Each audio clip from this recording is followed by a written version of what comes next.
through it if you have any. Okay, ladies and gentlemen, call to order our special city council meeting of February 5th. Second item on the agenda is discussion about ordinance 3315, amending our city code ordinance, whole number of things, because basically a number of ordinances or subchapters affecting buildings, exterior buildings. Staff, comments? I will start out. The initial draft of this ordinance number 3315 was drafted by city staff.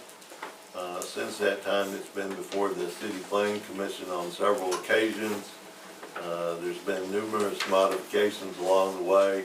Therefore, there's really no single author of this ordinance, so it's got multiple authors because multiple people have input. The Planning Commission unanimously recommended the City Council adopt this ordinance. It is a single-purpose ordinance. Ordinance number 3315 deals solely with the regulations for residential accessory structures on property, both in residential zoning districts and on property in specified other zoning districts that are identified in the ordinance when that land's being used for a residential use. So it could be zoned commercial, but if it's being used for residence, this ordinance applies to the residential accessory structures on that property.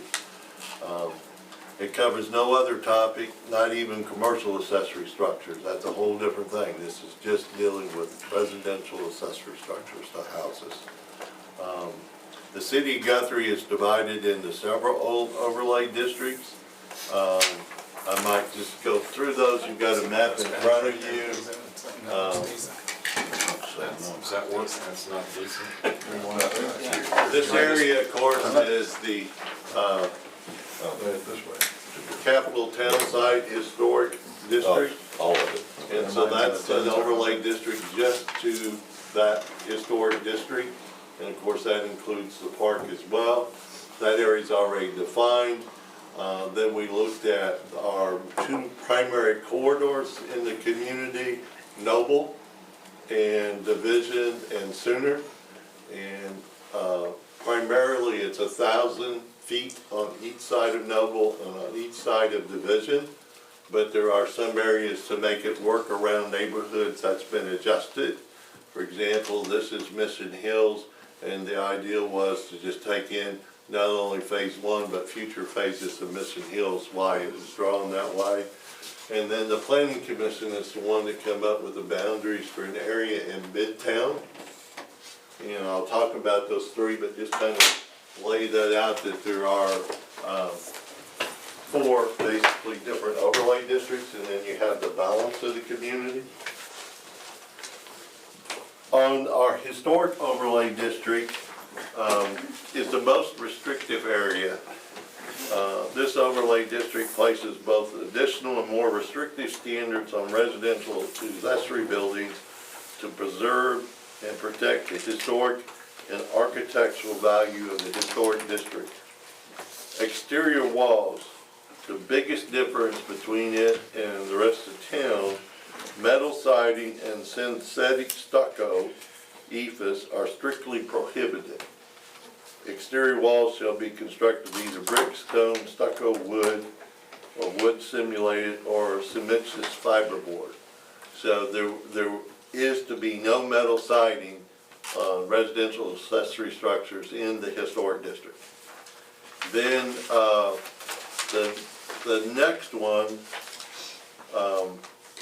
the Midtown Overlay District, which is kind of the lavender or purple, and then the green and the orange, the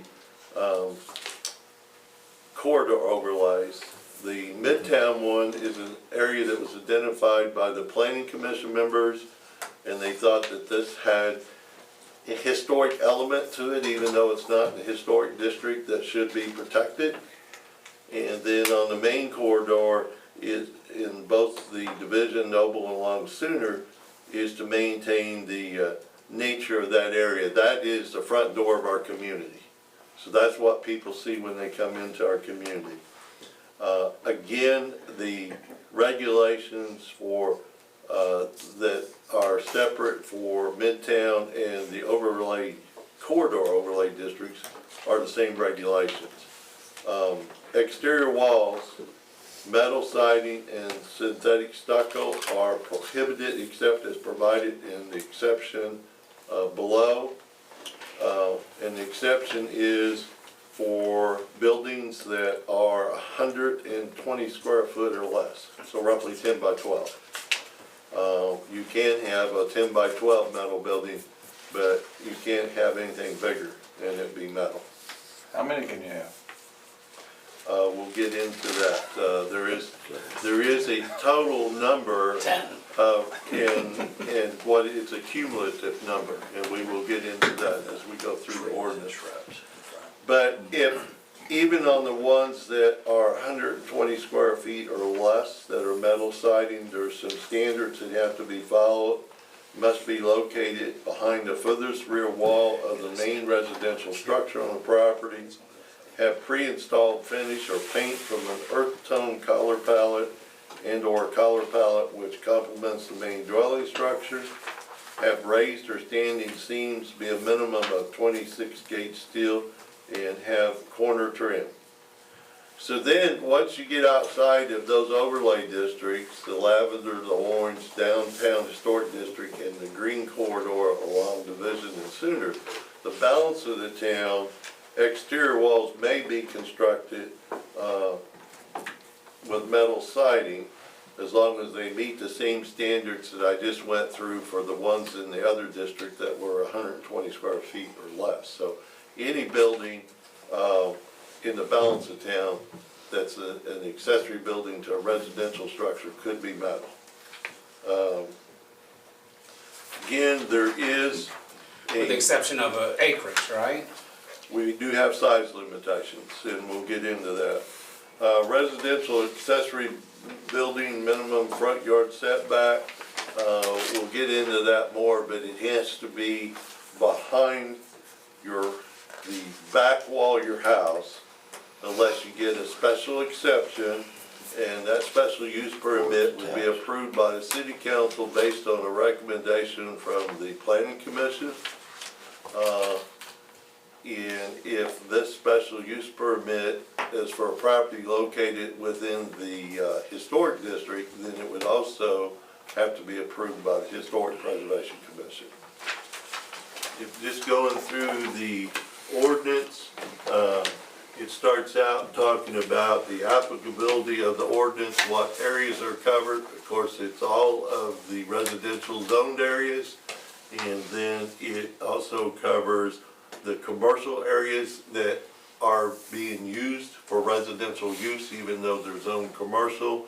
And then in agriculture, basically anything that's less than 5 acres. In paragraph 2, it defines what a residential accessory building is, and that includes private garages. And then it's not an exhaustive list, but on page 3 we list examples of what would be considered an accessory building. And then we talk about how we define the height. And on the setback regulations, in our current zoning ordinance, table 7.7, that's on page 4, on accessory buildings, it was the same as your main structure. It had to be set back 25 feet from your property line. So that meant that you could have you could have your residence here, and in the side yard next to it, you could have an accessory building. With this one, if you look at page, if any of you have it, page 8, to give you an example,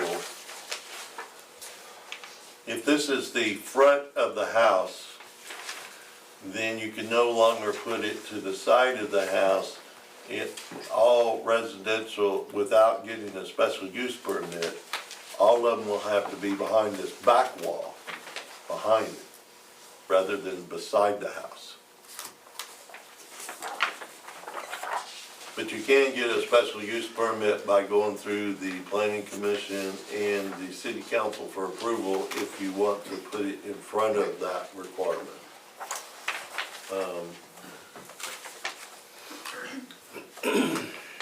And that's one of 2 special use permits granted. These rules are written to be hard and fast without going to the planning commission and board of adjustments and getting a bunch of exceptions to it. It's geared towards being hard, fast rules. On page 6 starts the general provisions. I won't go through all those, but for example, residential accessory buildings shall not be used for any commercial purposes and shall not be rented to another party. Those general provisions apply whether you're in one of the overlay districts or the balance of the community. Those general provisions all apply.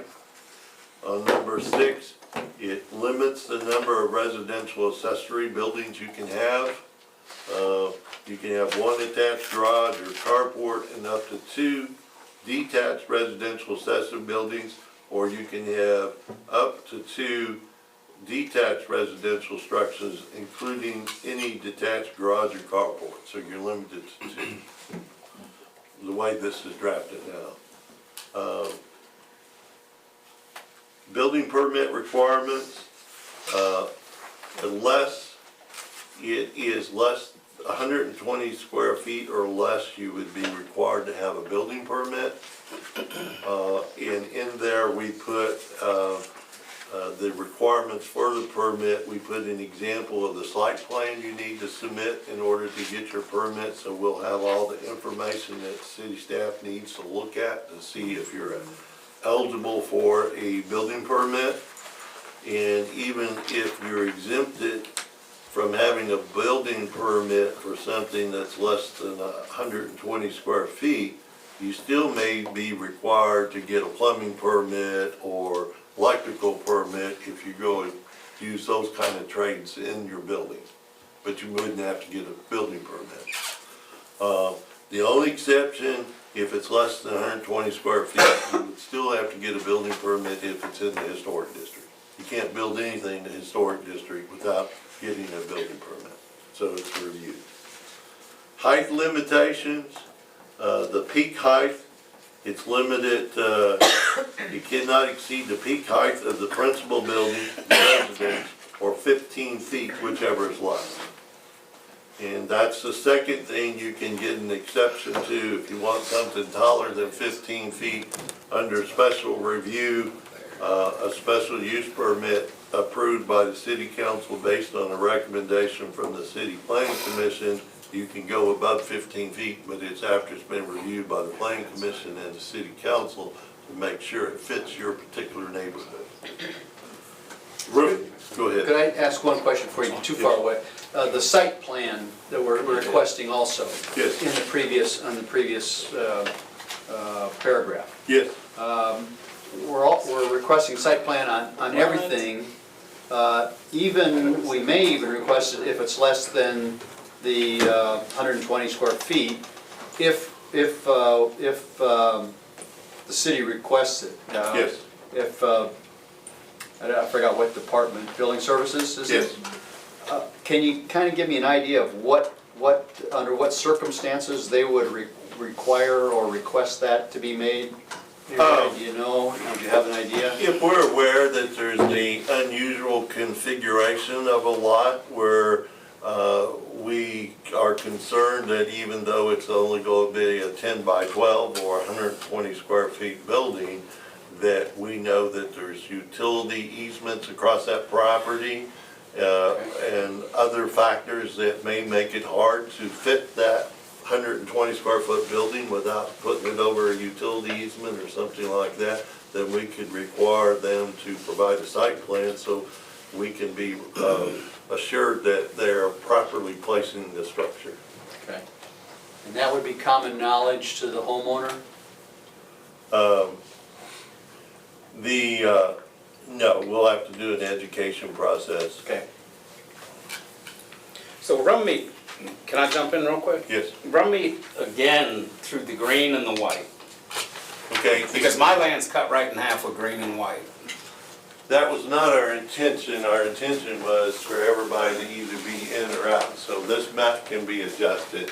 But this corridor is roughly 1,000 square feet, 1,000 feet, not square feet, 1,000 feet on both sides of Division. And here we took in what we thought was phase 1 and phase 2 of Mission Hills. We took in this property because it obviously would have been split. So there can be refinements on property and property split where this map could be adjusted for that property either 100% in or 100% out. Right. And then here we went out and took in the highway and on the east side of Sooner Road. This is undesignated or balance of the community where you can have metal buildings. Where you can, Can, yes. but they have to fall within these guidelines. It has to be 26 gauge, it has to get it, if it's over 120 square feet, they gotta get a building permit, but they can use metal siding. But it has to be pre-painted, it has to meet those requirements. So again, cutting the land in half, how do I deal with that? If we know there's areas, you know, what we would do is go by that line if it wasn't refined, and what you did here, you couldn't do over here. But if we know this map could be modified so a particular piece of property could be either 100% in or 100% out, that was our intention, not to divide properties. But working with the base map we had, we weren't exactly sure on where some of the property lines were. So So I that could get with still you be on that. refined, yes, that Okay. could still be refined. All right. And we've not done, we have a written description of the historic district, because that's been adopted by ordinance. On these, we've done the map, but we've not done the written descriptions yet, because we thought that these might be refined further by the city council, based on this workshop and in future meetings. So we are waiting to write the actual written description of the boundaries of these after we see if there's any adjustments. And then they'll be inserted.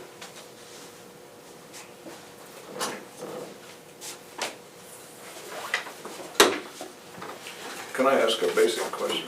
Yes. What are we fixing? What's the impetus for this? I'm trying to catch up. What's broke? What are we trying to fix? There's been a lot of thought that the hard, fast rule that there could be no buildings, accessory buildings inside the city limits that had metal siding was too restrictive. That there was some areas out by the lake, others that were more rural in nature, that it would be appropriate in those locations to allow metal siding on residential accessory structures.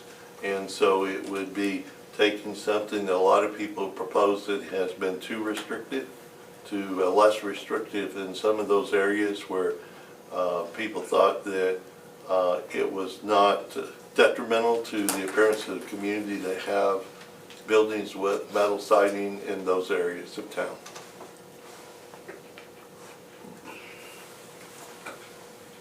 That answer your question?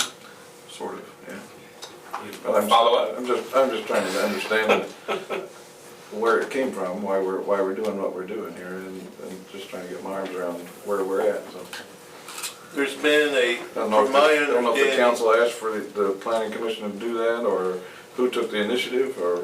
Council did. Planning Commission. But there's been a lot of pushback ever since the building standard ordinances have been written, and a lot of confusion, and a lot of people have expressed a concern that the ordinance that was adopted several years ago was too restrictive in many parts of town. Or they just go around the rules altogether and build a damn building anyway.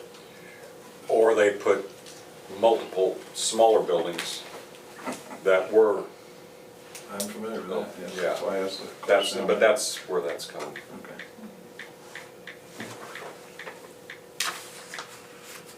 So there's height limitations, we covered the roof type, limitation on building materials, on what's not allowed.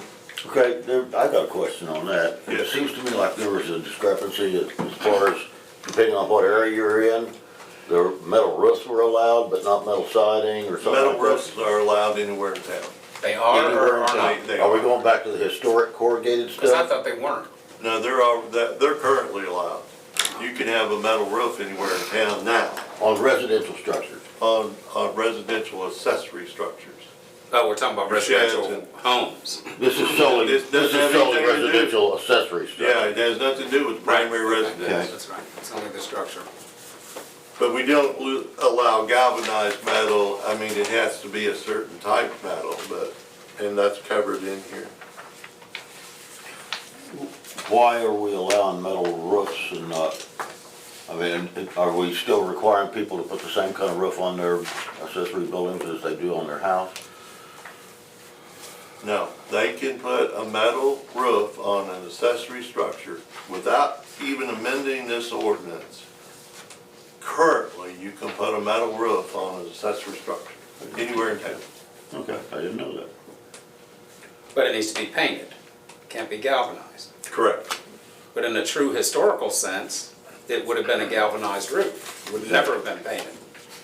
That's all I had. Okay, it would have been 100% galvanized. But that doesn't necessarily look good, so I can see. No, I get it too, Yeah. I'm just saying. There's not supposed houses are allowed to have a metal roof or they're not? This doesn't have anything to do with houses. Okay, well, it answers that question though, 'cause That I'd is a have good to go question. back and look. That's a good I'm answer. not gonna go answer a question where I don't have the ordinance in front. You don't get an answer today. This is complicated enough, just dealing with the accessory buildings without trying to jump into other categories. I'd like to address Z's question earlier a little bit. Since I've been on the planning commission, metal buildings is something that just kept, we've had workshops and we had different people coming in that wanted them, and of course people that lived down the street from people that had them and couldn't get them. And part of, I think the consensus among the planning commission was that, and even the people that came in that were very pro metal building, there seemed to be a consensus that they didn't want metal buildings in the historic neighborhoods, 200-year-old homes, or established neighborhoods that had, like Mission Hills, or Mockingbird, that where the neighborhood had a restriction or covenant. So basically, when we were looking at what areas to add besides the corridors in the historic district, we looked at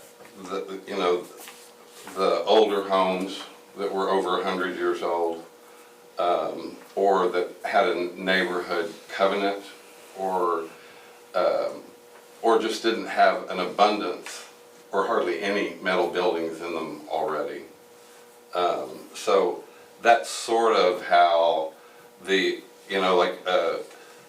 just at our last meeting, we added, south of the temple, just because of the temple being the original state capital, and it goes clear down to Springer. And if any of you have ever drove up Springer, there's a couple of bed and breakfasts. There's some really substantial historical homes on that street. So all the additional Midtown area, and we also felt like on the west side, that 1,000-foot sort of encompassed most of those historically significant homes. So what we were wanting to do is provide, relief for people that live in neighborhoods where they've either gotten a permit or the buildings over the years were just sort of brought in. So you weren't telling a guy on a street that had a metal building down the street from him that he couldn't have one. And we were trying to look at Guthrie to protect the historical integrity of the neighborhoods well, I guess you get my point. So, and Leroy had brought up of course, I'd never heard of an overlay. So that sort of became, that was a tool that we used to try to provide relief and a compromise, I guess, so that some people could have metal buildings, especially in the more rural parts of the city limits. If that helps any at all. That's just sort of how that That's a pretty good explanation. how that unfolded. I also like the way this encompasses more buildings and structures than just, than just outbuildings, but also carports.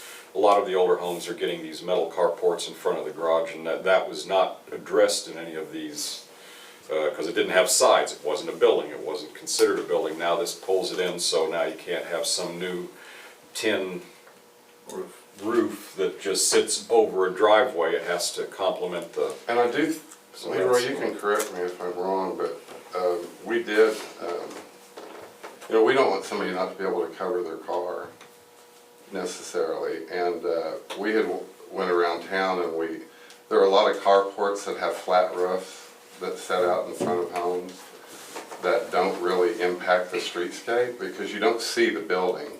In fact, I live across the street from one.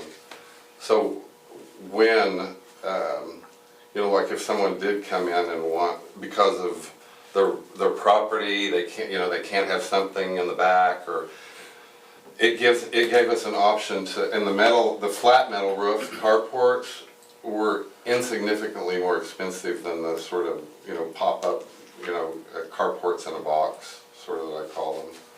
So that was something that we looked at too, so that these carports, if they did go in front of a home, that they wouldn't have the rising metal roof that you can see a block away. It would just sort of fade into the streetscape. And that's allowed through a special use permit? Through a special use permit. That's Yeah. subject to planning commission and city council review and approval.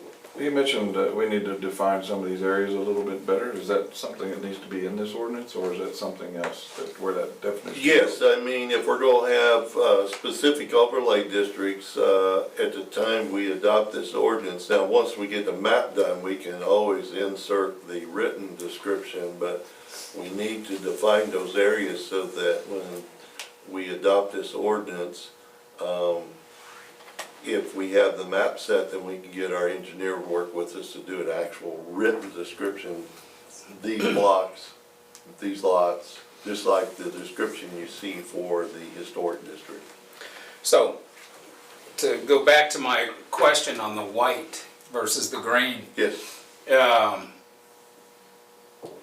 the white is the balance of town and it's the least restrictive area. right, but it's still held to this. Correct. But it's not held to the other potential guidelines of the metal structures. Correct. The only difference is you can have a metal siding, whereas in these others you can't have any metal siding in the historic district. In the other overlay districts, you can have metal siding on those that are smaller, 120 square feet or below.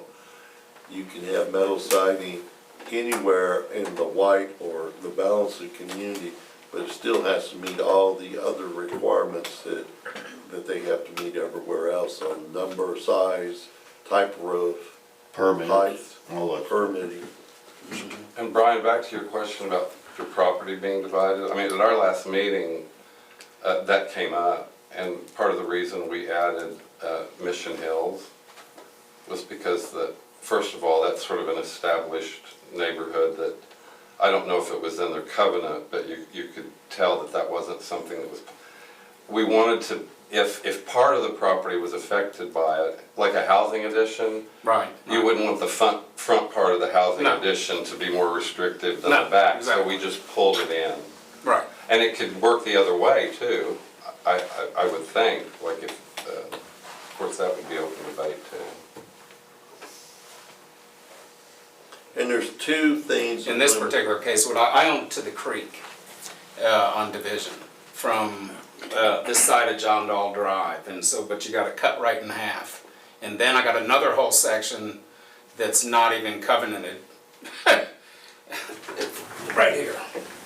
So I'm from here to somewhere in here. Okay, this area right here.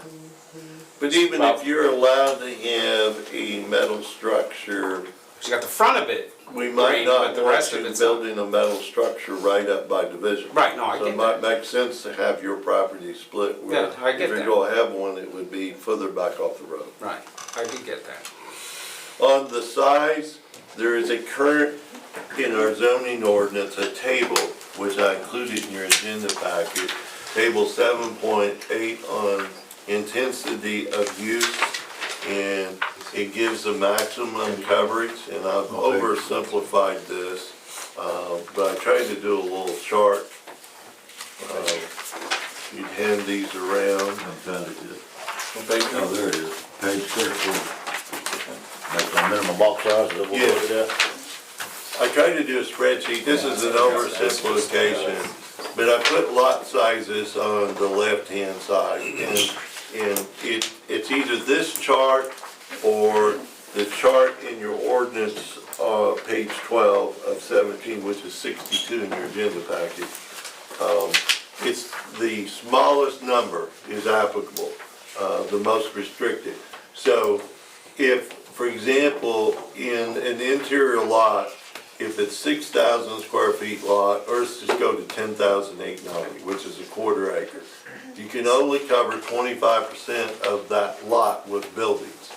So if, that would allow you 2,723 feet, and this is our current ordinance. Then if you had, your garage in your house is 2,000 square feet, then you could have a building of 723 square feet, and that's all you can have, and that's our current ordinance. And you'll see in the chart in your ordinance, it says for that size property, you can have 800. Well, you have the smallest number is what you're allowed, the most restricted. If you go to a half acre, currently, if you had, that would be 5,445 square feet, that you could cover based on the 25% rule. If you had a 2,000 square foot home, then you could have 3,445 square feet of outbuilding. In the ordinance, that's a typo, it's 1,000 instead of, I put that together quickly to try to give you an example, that's 1,000 instead of 100. So you can see, if you get to 2 acres, under our current ordinance, you could build 19,000 square foot building, accessory building, but because it's the most restrictive, this new chart that we're adopting this ordinance would restrict it down to a much smaller building outlot. The ideal is that if you got residential property, you should not have a outbuilding or accessory building that is more dominant than your house. And that's the total square footage of the 2 buildings. That is, on the chart in the ordinance, it is not, but in the chart that's in the zoning, it is the total of the 2 buildings on the 25% rule.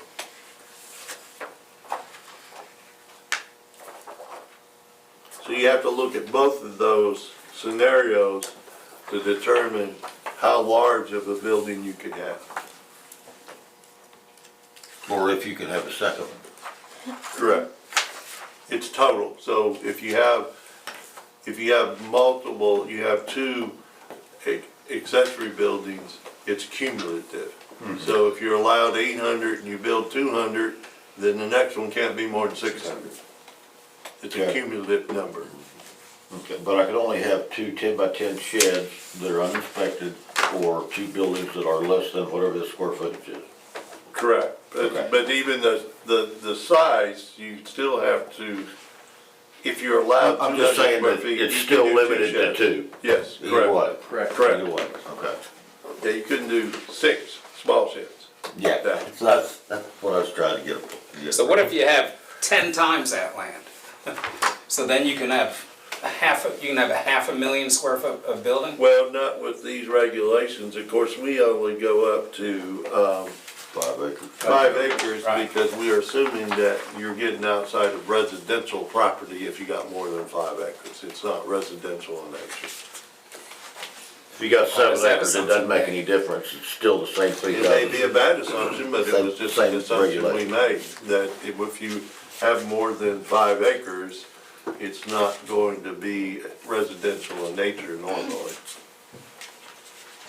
Well, There could be exceptions. and I, to that. yeah, and in this particular case, it's a big exception because it is residential and it's cut in half. And I understand we're gonna go in and potentially fix it, but then you got Nelson Heights, it's outside of the entire scope of it. Right. So what's the penalty for going over these building the square footage parts of the building? Did you guys go through that in the planning? Would be the same penalties now. One, you wouldn't be issued a building permit, and then secondly, you can be given a stop work order and you can be levied a fine if you continue to try to build after you've been told not to. Okay, Or actually, they build it and want to ask forgiveness instead of permission. If they do that, then we can fine it, take them to court and have it removed. That's more of a difficult process, but it Right. can happen. They can do.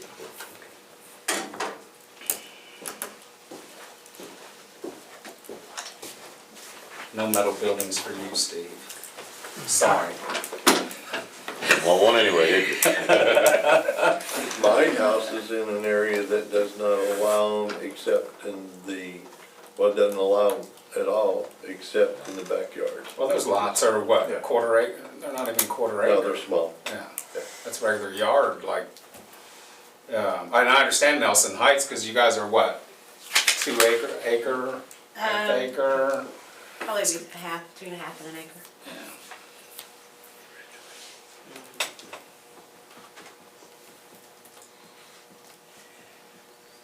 And bear in mind that if there's a subdivision with more restricted covenants, we don't enforce covenants at the city. You have to go through district court to enforce residential covenants on a subdivision. But they would supersede our ordinance in that subdivision. If you had a subdivision that was developed, had a set of covenants, so that was more restrictive than this ordinance. I think Joe and Rebecca, do you have anything else to add, or they're of course available to answer questions? I would add what you're talking about on the covenants is that we're running across a lot of neighborhoods that had covenants that were filed at the courthouse when they were first established and developed. But over time, either the board was never established or it's dissolved over time, and they go, well, we know it's not allowed per covenants, but we don't have an active HOA to enforce that. And so we'll even get code complaints of them reporting those violations to the city, and we have to tell them, hey, you know, we have no precedence over that.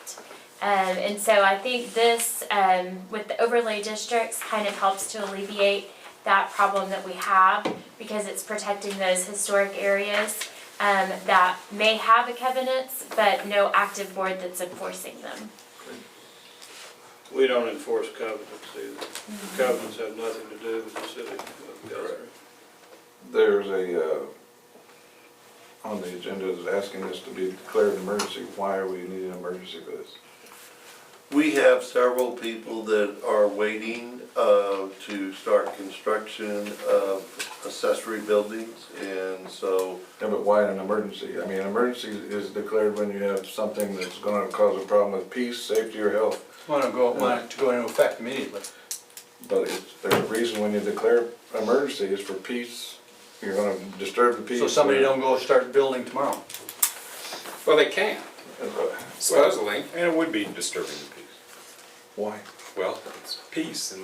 Yeah, it's- wanting to- it's I don't the see it as a police big, and I don't see it as a yeah. big issue. Does Why the not? city attorney have a restrictive definition on the ability to declare emergency Well, ordinances? I'm not a big fan of emergencies unless it's an actual emergency, and our ordinances don't go into effect for 30 days. One of the reasons is that gives citizens a chance to come back in and within that 30 days and say, hey, you messed up here, or we've got a referendum. It's in the charter, referendum it's in petition. paragraph 8-6, if you wanna look it up, but there's a reason to you have to have a reason to do an emergency, it's not just for convenience, that we wanna get this started tomorrow.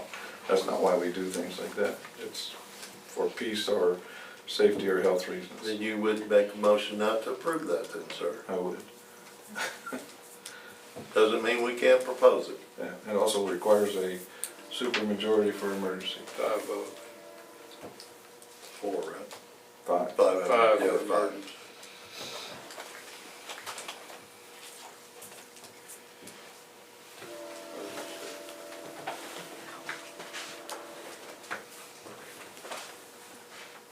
Well, I've been a proponent of the metal buildings from day one and have never made a bone about it. I've been a proponent of the metal buildings on acreage, on rural Guthrie, not, you know that, Kim, I mean, not downtown historical Guthrie, never have been a proponent there, but on everything else I have been a proponent. I've had to actually vote against multiple people that wanted them. And then some people, obviously, as we know, came up and put them up and got permitted by the city on top of that. Which we may or may not want to throw that on the table, but we might. And it's kind of ironic that that neighborhood gets left out of any kind of green space on the map up here.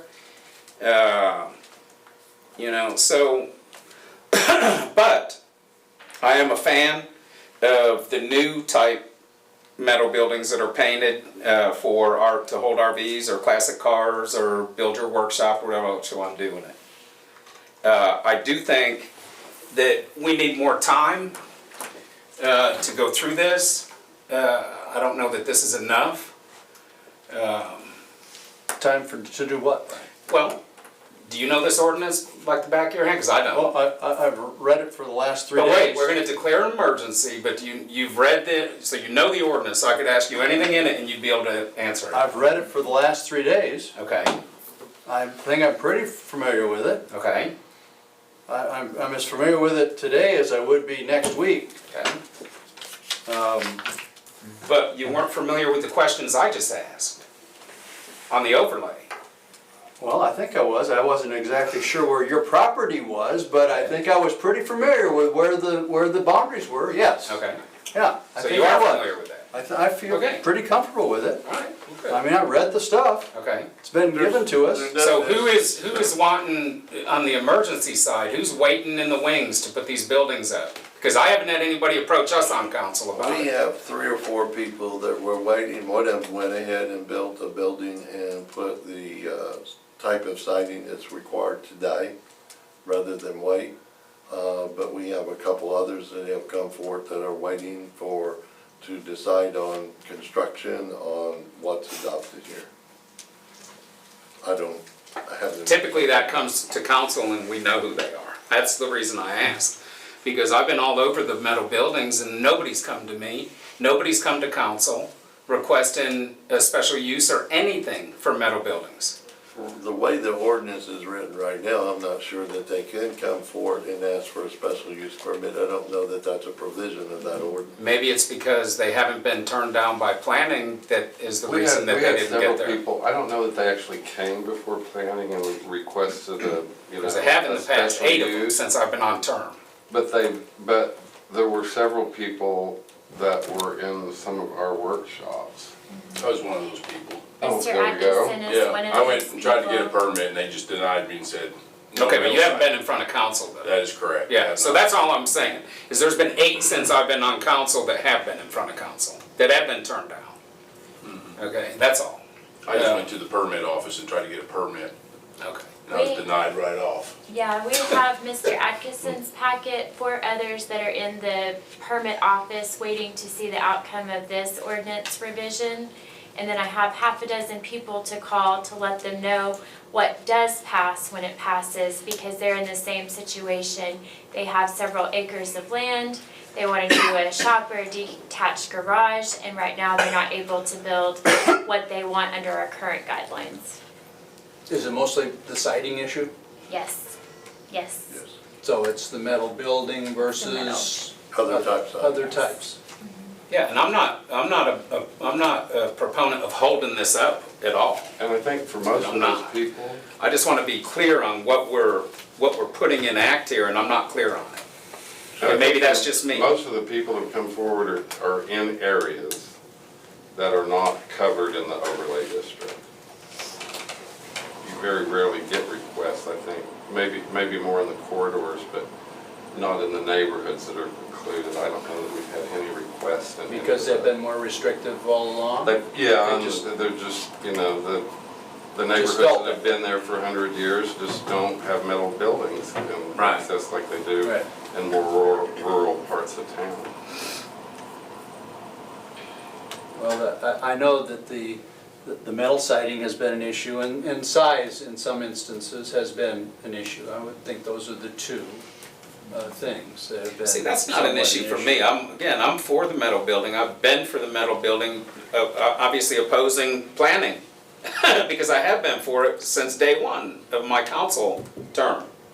But I'm unclear of some things, and the things that I'm personally unclear of and don't want to rush into some emergency thing here is the overlay.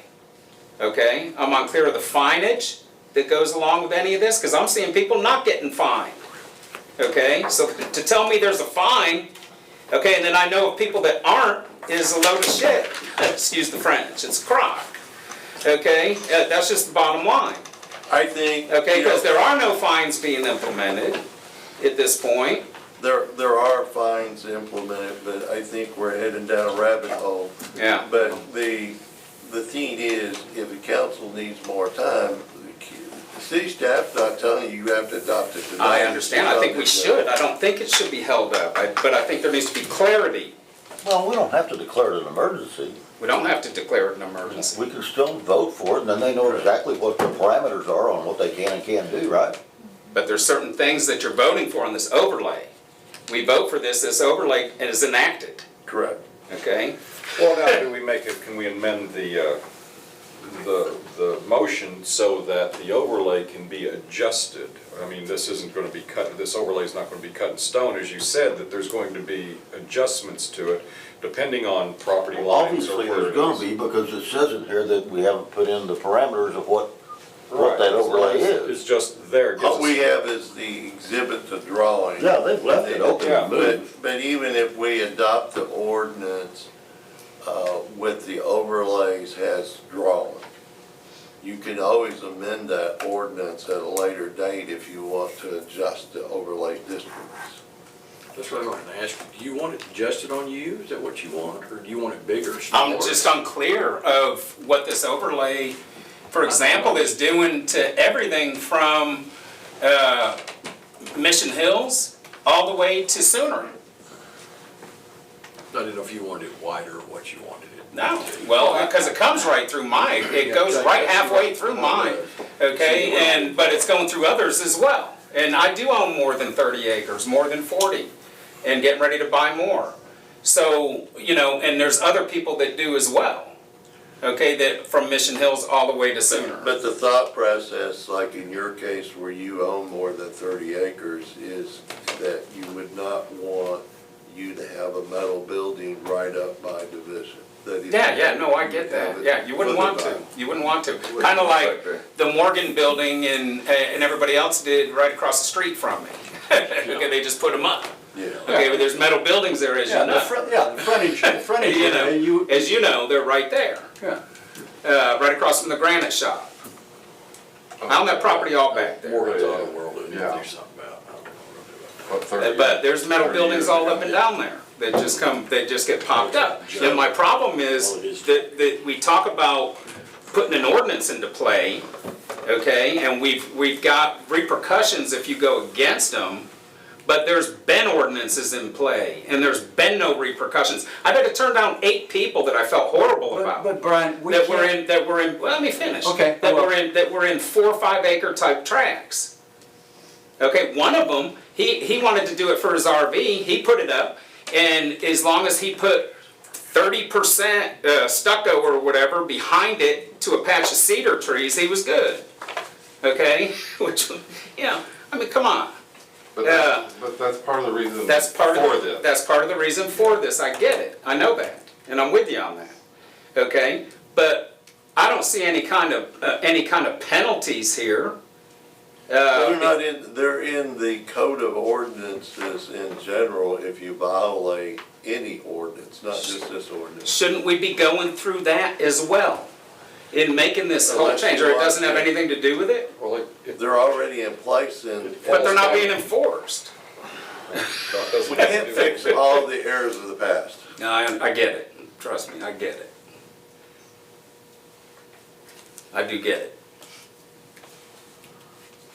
I think this clears a lot of ambiguity up. I mean, yes, there's still some with the overlays and things, very little bit, but it really you've gone through this and it really clears a lot of major questions and allows more to happen in the outlying areas where, like you say, it doesn't really matter. We're at that point, it's for the people with the larger tracts and out in the rural areas to have the metal buildings right now, can't do it, just like you said. So, and it does restrict some things in the more historic things.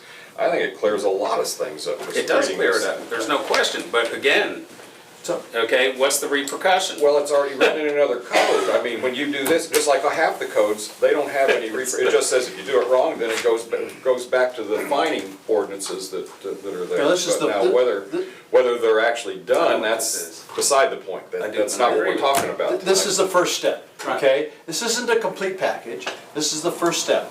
And you mentioned education, we've got an education piece that follows this. We've got an enforcement piece that follows this.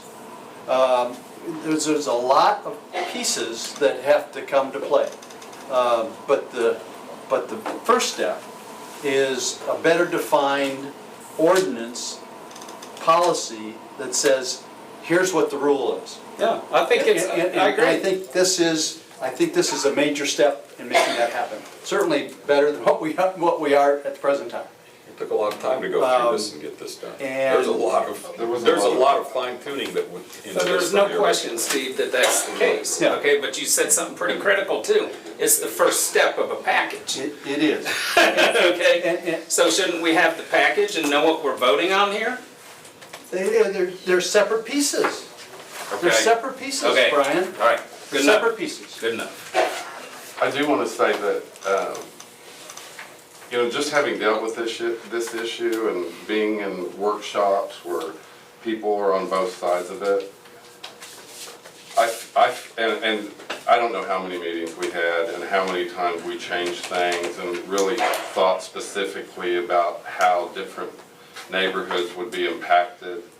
The work that these guys did on using our ideas and the flexibility that they used, once we knew about the possibility of an overlay.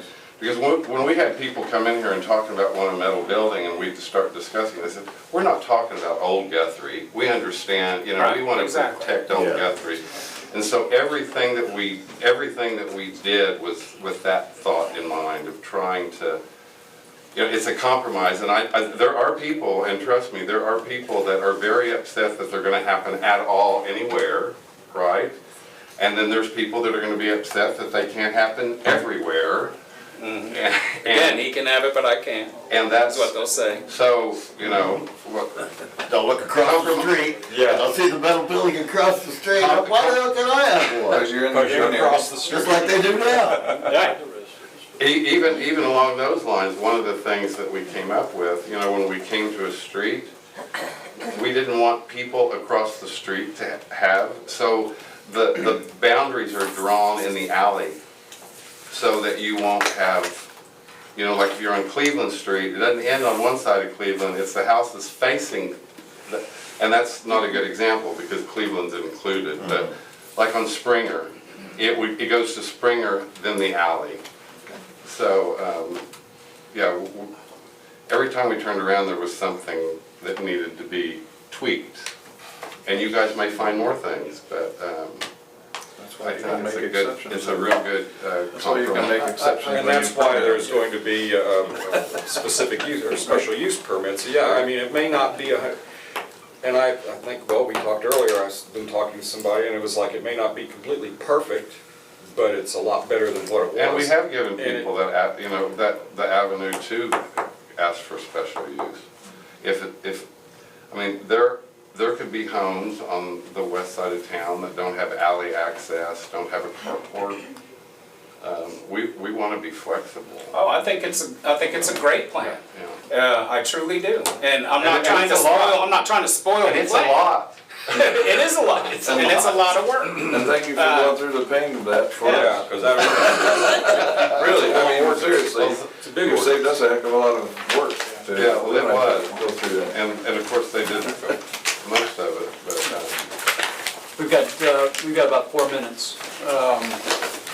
Final staff comments? Well, it's on our regular city council meeting agenda as well, if you want to continue discussion. Of course, it can be tabled for further review of the councilmen where we can address specific questions. I mean, that's the decision of the city council on when they want to move forward with adoption. We'll continue to work on it, and if you want to table it tonight, and so people can have more time to review it, then we'd be glad to visit with anybody who has questions and put it on a future agenda, or if you're ready to go, that's the decision of the city council. We know we need to eliminate the emergency clause part of it. Thank you. Honestly, that doesn't bother me. Well, it's like Randall said, it takes 30 days to go in effect anyway. It's 30 days.